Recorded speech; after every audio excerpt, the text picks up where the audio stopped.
Hi friends, welcome to Vijaya multi cuisine. మీ అమ్మాయి మీ విజయ మళ్ళీ మీ ఇంటికి వచ్చేసింది. అదేంటి, ఏ వీడియోతో వచ్చింది అనుకుంటున్నారా? మన కిచెన్ వ్లాగ్తో వచ్చేసాను. మన కిచెన్ వ్లాగ్ అంటే ఏంటో చూసేసేయండి. ఇంకెందుకు, రోజు అన్నం కూరలు ఇవే చూపిస్తున్నా కదా, ఈరోజు కూడా చూపిస్తానండి. చూసేసేయండి ఈరోజు ఏం చూపిస్తాను అనేది వీడియో చివరి వరకు చూసేసేయండి. ఇంకా ఈ వీడియో మొత్తం మీద మీకు ఎన్ని రెసిపీస్ కనిపించినాయి ఏంటి అనేది కామెంట్ సెక్షన్లో రాసేసేయండి. ఇదైతే ప్యూర్ వెజ్ వ్లాగ్ అని అయితే చెప్పచ్చు. ఎందుకంటే మన ఛానల్లో ఏదో ఒకటి కోడిగుడ్డన్న నాన్ వెజ్ కనిపిస్తుంది కదా. ఈ వీడియో అయితే ఎలాంటి నాన్ వెజ్ లేకుండా ఫుల్ వెజ్తో కనిపిస్తూ ఉంటుంది. పప్పు అండి, ఆకుకూర పప్పు. మన ఇంట్లో పెంచుకున్న ఆకుకూరతో నేను పప్పు చేశాను. ఈ వ్లాగ్ కూడా చూసుంటారు, లేదంటే ముందు వ్లాగ్లో అయినా వస్తుందండి. పప్పు ఉండిపోయింది కదా, ఈ పప్పు అనేది చక్కగా చిన్న గిన్నెకి ఎత్తేసి పక్కన పెట్టేసుకుందాము. ఇంకెందుకంటే అదే గిన్నెలో ఉంచడం ఎందుకు, ఎత్తి పెట్టేసుకుంటే కుక్కర్లో నుంచి చక్కగా అది ఉండిపోయింది. ఇంకా రైస్ అనేది కొంచెం ఉంది, ఆ రైస్ కూడా ఎత్తి చిన్న గిన్నెకి పెట్టేసుకుందాం. చూస్తున్నారు కదా ఈ వీడియో మొత్తం మీద ఎన్ని రెసిపీస్ వచ్చినాయి ఏంటి అనేది కామెంట్ సెక్షన్లో రాయమన్నా. ఇంకా దీంట్లో ఒక చట్నీ చేస్తానండి. అది మా ఇంట్లో అయితే ఉత్త చట్నీ కూర్చుని తింటారు, అంత ఇష్టం అండి. కాబట్టి అదే ప్రాసెస్లో మీరు నేను ఎలా చట్నీ చేస్తాను ఏంటి అనేది చూసేసేయండి. ఎందుకంటే ఈ చట్నీ మా ఇంట్లో వాళ్ళందరికీ ఇష్టమైన చట్నీ. ఇడ్లీ దోశ అన్నిటిలోకి బాగుంటుంది. హాట్ పొంగల్లో కూడా సూపర్ టేస్ట్ ఉంటుంది. హాట్ పొంగల్కి, ఇడ్లీకి, దోశకి, పెసరట్టు, రవ్వ దోశ ఇలాంటి వాటికి బాగుంటుందండి. కాబట్టి చూసేసేయండి, అందుకే చూడమని నేను చెప్తున్నా వీడియో చివరి వరకు. ఇక్కడ అన్నం ఉంది, అన్నం ఎత్తి పెట్టేసుకున్నాను. చక్కగా పప్పు ఉంది, పప్పు ఎత్తి పెట్టేసుకున్నాను. ఇంకా నెక్స్ట్ ఈ పప్పు అన్నంలోకి వేరే కాంబినేషన్ ఏముంటే బాగుంటుంది అనేది మీకు తెలిసే ఉంటుంది కదా. అవి కూడా రెడీగా ఉన్నాయండి. అవి ఏంటి అనేది గెస్ట్ చేసేవాళ్ళు ఉంటే కామెంట్ సెక్షన్లో రాసేసేయండి. నేను ఇదే వీడియోలో చూపిస్తాను. ఇప్పుడు పొయ్యి క్లీన్ చేసుకోవాలి. ఇక్కడ ఆయిల్ ఉంది, ఆల్రెడీ డీప్ ఫ్రై చేశాను. డీప్ ఫ్రై ఏం చేశాను ఏంటి అనేది కూడా గెస్ట్ చేస్తారు కదా, ఇదే వీడియోలో అది కూడా చూపిస్తాను కాబట్టి గెస్ట్ చేసే ఉంటారు. ఇప్పుడు పొయ్యి అనేది కొంచెం క్లీన్ చేసేసుకోవాలి. పొయ్యి క్లీన్ చేసుకున్న తర్వాత ఇగోనండి, ఇవే డీప్ ఫ్రై చేసింది కానీ, పప్పులో కాంబినేషన్ కానీ ఇవేనండి. అవేంటి నేనైతే చెప్పడం లేదు, మీరే చెప్పేసేయండి ఏంటియో.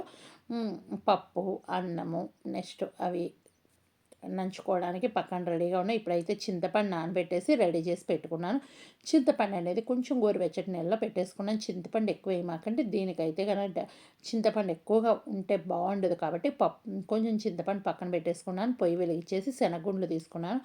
ఒక కప్పు శనగగుండ్లు తీసుకున్నాను. కొంచెం చింతపండు అయితే చిన్న రెమ్మలు ఒక 2 తీసుకున్నానండి. ఈ చట్నీ నేను చెప్తున్నాను కదా, ఈ చట్నీ మీరు ఒక్కసారి ట్రై చేసి ఎలా ఉంది అనేది చెప్పండి. సూపర్ టేస్ట్ ఉంటుంది. మీ ఇంట్లో వాళ్ళు కూడా ఉత్త పచ్చడి తింటారు. ఇది వేడి వేడి అన్నంలో కూడా ఈ పచ్చడి చాలా బాగుంటుందండి. ఇప్పుడైతే శనగగుండ్లు సిమ్లో పెట్టేసి వేయించుకోండి, హైలో అయితే పెట్టకండి. శనగగుండ్లు వేగినాయి, ఇంకా పొయ్యి కట్టేద్దాం అన్నప్పుడు ఎండుమిరపకాయలు వేసుకోండి. ఒక ఎండుమిరపకాయ నేను పక్కన ఇసురు కొట్టాను. ఎందుకు వేసాను అంటున్నారా, అది పోపుకి వేసానండి. ఇప్పుడైతే కనుక పొయ్యి చక్కగా ఇది వేసి ఒక్కసారి అలా కలిపేసి పొయ్యి కట్టేసుకోవటం. పొయ్యి కట్టేసుకున్న తర్వాత కూడా మీరు ఆపేయకండి, ఇలా కలుపుకోండి. కాసేపు అలా కలుపుతూ ఉంటే ఏంటంటే అడుగంటకుండా ఉంటుంది, ఏదైనా లోపల పచ్చి ఉన్నా వేగిపోతుంది. చూసారు కదా, పొయ్యి కట్టేసాను. పొయ్యి కట్టేసిన తర్వాత ఈ విధంగా వేపుతాను. ఆ వేడికి ఇక్కడ మనకి ఎండుమిరపకాయ కూడా మగ్గిద్ది. ఇదైతే ఇడ్లీ పిండి అండి. ఇడ్లీ పిండి నేను ఆల్రెడీ మీకు ఒక వీడియోలో కూడా నేను చూపించేసి ఉంటాను. ఇడ్లీ పిండికి ఎట్లా వేసుకున్నాను అనేది. ఏం లేదండి, కప్పు మినప్పప్పు, 2 కప్పులు ఇడ్లీ రవ్వ, రెండు ఒకేసారి నానబెట్టేస్తాను. నైట్ నానబెట్టి పొద్దున్నే చక్కగా మిక్సీ వేసేసుకుంటాను. మిక్సీ వేసుకున్న తర్వాత తెల్లారి ఉదయం వరకు ఉంచుకొని తెల్లారి ఉదయం నేను ఇడ్లీకి అనేవి వేసుకుంటాను. ఈ విధంగా కలిపేసుకోండి, బాగా కలపాలి. ఊరికి ఉప్పు కలిసిందిలే అనుకోకండి, ఇట్లా కలుపుకుంటే కనుక ఈ విధంగా వస్తే సరిపోతుంది. మీరు చూసే ఉంటారు, లిక్విడ్గా ఉందనుకుంటారు. నేను ఇడ్లీ రవ్వ కూడా నేను పిండనండి, పిండకుండా నేను నా స్టైల్లో నేను చేస్తాను. అందుకే మీరు వీడియోలో చూస్తే మీకు అర్థమైపోతుంది. ఒక వీడియోలో కూడా అది కూడా పెట్టాను. ఇప్పుడైతే ఫస్ట్ జీలకర్ర వేస్తాను. జీలకర్ర అనేది కాస్త ఎక్కువ వేయండి నేను చేసే చట్నీకి. జీలకర్ర వేస్తేనే దీంట్లో బాగుంటుంది. జీలకర్ర చిన్న స్పూన్తో వేసాను, చూసారు కదా. చిన్న స్పూన్ కాబట్టి 3 వేసాను. ఒక పెద్ద స్పూన్ అయితే ఒక స్పూన్ వేస్తే సరిపోతుంది. జీలకర్ర ఒక చిన్నులపై రెమ్మ వేసుకోవాలి. ఉప్పు వేసుకోవాలి. ఉప్పు, జీలకర్ర, చిన్నులపై రెమ్మ ఫస్ట్ వేస్తున్నాను. నాకు టైం లేదు, నేను అడవడిగా చేసేసుకోవాలి కాబట్టి వేడి వేడి శనగగుండ్లతోనే చేస్తున్నాను. మీరైతే కాసేపు వేపి పక్కన పెట్టేసి శనగగుండ్లు తర్వాత వేసుకోండి. ఈ విధంగా వేసుకోండి. కొంతమంది వేయించిన శనగపప్పు వేస్తారు, నాకు అది వేస్తే మా ఇంట్లో వాళ్ళకి నచ్చలేదండి, నేను తినను, ఇట్లాగే చేయమని చెప్పారు. ఒకసారి ఉరకనే వేయించిన శనగగుండ్లు ఉన్నాయి కాబట్టి 4 వేద్దామని వేస్తే మా వాళ్ళకి నచ్చలేదు కాబట్టి నేను ఇలాగే చేస్తున్నాను.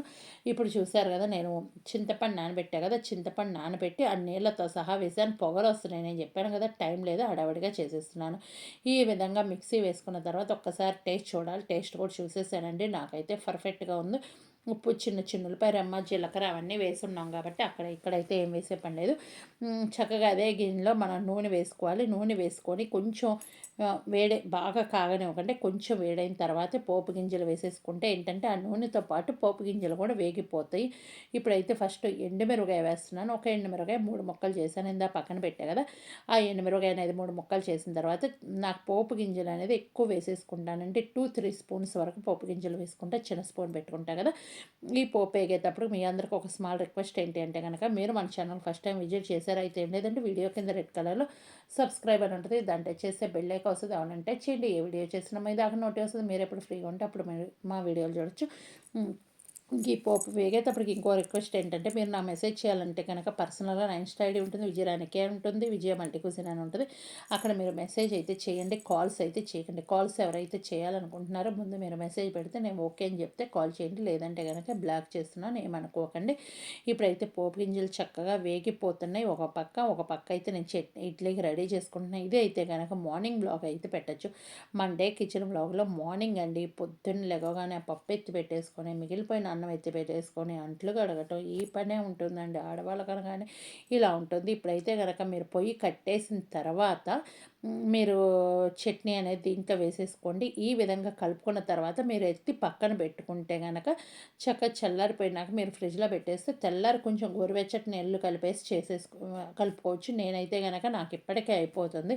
నేను చెప్పాను కదా, మేము వేసే ఇడ్లీకి మాకు ఈ చట్నీ ఉత్తదే తినేస్తామండి. అంత ఇష్టంగా ఇడ్లీ అయితే మేము చట్నీ కోసమే ఇడ్లీ తింటాము, చట్నీ కోసం దోశలు తింటామని అయితే చెప్పుకోవచ్చు. అందుకనే నేను చెప్తున్నాను, మీ అందరూ కూడా ఈ చట్నీ చేసేసి మీరు ఒక్కసారి చెప్పండి.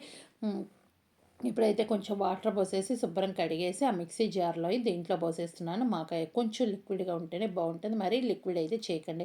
ఈ విధంగా కొంచెం వాటర్ పోసేసి ఇలా కలిపేసుకుంటే పర్ఫెక్ట్గా ఇడ్లీ చట్నీ అనేది రెడీ అవుతుంది. దోశకి కూడా బాగుంటుందండి, ఇడ్లీకే కాదు. ఇప్పుడు ఇడ్లీ అనేది వేస్తాను. ఇడ్లీ కూడా మెత్తగా వచ్చేసేయండి దూదుల్లాగా. నేనైతే చూపిస్తాను, కానీ ఇడ్లీ అయితే నేను ప్లేట్లో పెట్టలేదు. ఎందుకు అంటే కనుక మేము కాసేపు ఆగి తింటాము, వేయగానే నేనైతే తినేయలేనండి, మళ్ళీ కొంచెం ఆగి తింటాను. చూసారు కదా, చిన్న గిన్నె నాకు ఇడ్లీ కుక్కర్ ఇదేనండి, నేను చిన్నది వాడతాను, ఇష్టంగా ఉంటుంది. ఏముంది, ఇద్దరమే కాబట్టి మాకు ఇది సరిపోతుంది. ముగ్గురు వండినా ఇదే చేస్తానండి, కాకపోతే 2 టైమ్స్ అయితే వేస్తాను. ఇంకా చూస్తున్నారు కదా, చక్కగా నీళ్ళు అనేది ఇట్లా గ్లాస్తో ఇంకొక అర గ్లాస్ నీళ్ళు పోసుకుంటున్నాను. చూడటానికి బాండీలాగా ఉంది, ఇది ఇడ్లీ కుక్కరేనండి, నాది చిన్న కుక్కరు. నేను చెప్తున్నా కదా, చిన్న కుక్కరే బాగుంటుంది, చూడటానికి చిట్టంలాగా ఉంటుందండి.